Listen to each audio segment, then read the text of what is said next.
El trastorno del espectro autista, sin duda, es una de las condiciones del neurodesarrollo más complejas, y seamos sinceros, a menudo muy malentendida. Pero, ¿qué hay detrás?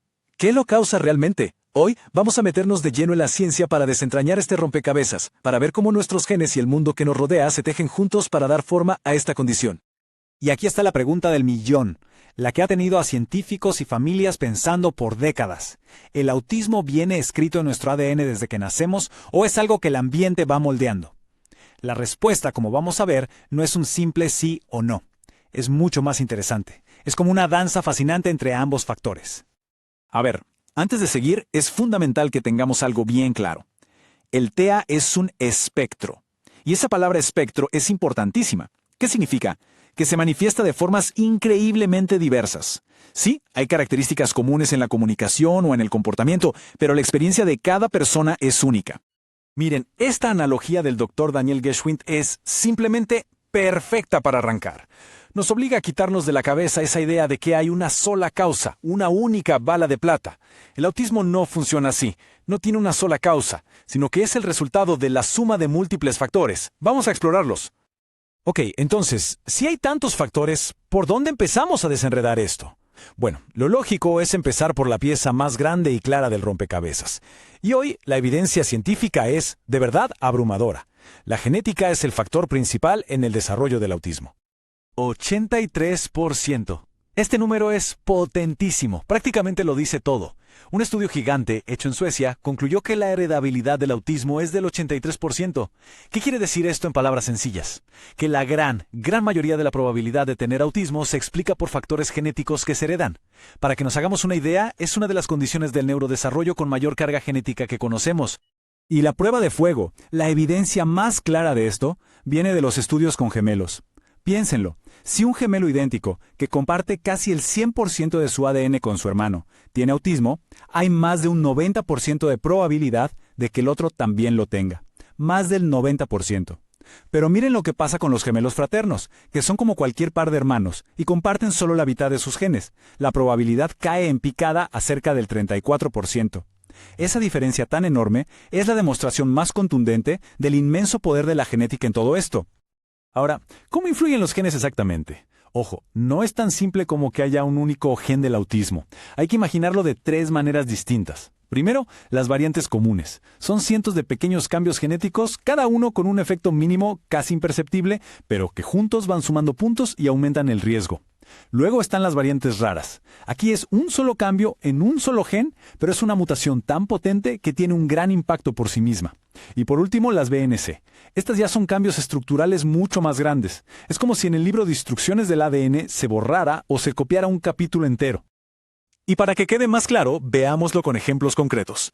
Las variantes comunes, como una que se encuentra en el cromosoma 5, son esos pequeños ajustes que se van acumulando. Una variante rara, en un gen como el SHANK3, ya es más dramática. Este gen es clave para que las neuronas hablen entre sí, para la sinapsis, así que una mutación ahí puede afectar seriamente esa comunicación. Y una BNC, como la que ocurre en la región 16p11.2, es tan significativa que por sí sola puede explicar hasta el 1% de todos los casos de autismo. Listo. Queda claro que la genética es el pilar, ¿verdad?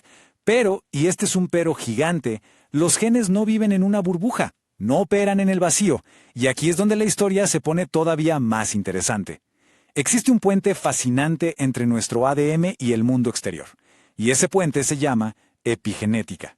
A ver, pensemos en la epigenética como el director de una orquesta. El ADN es la partitura, con todas las notas posibles ya escritas, pero es la epigenética, el director, la que decide qué instrumentos tocan, cuándo lo hacen y con qué intensidad. No cambia la música en sí, las notas son las mismas, pero sí decide cómo va a sonar la melodía final.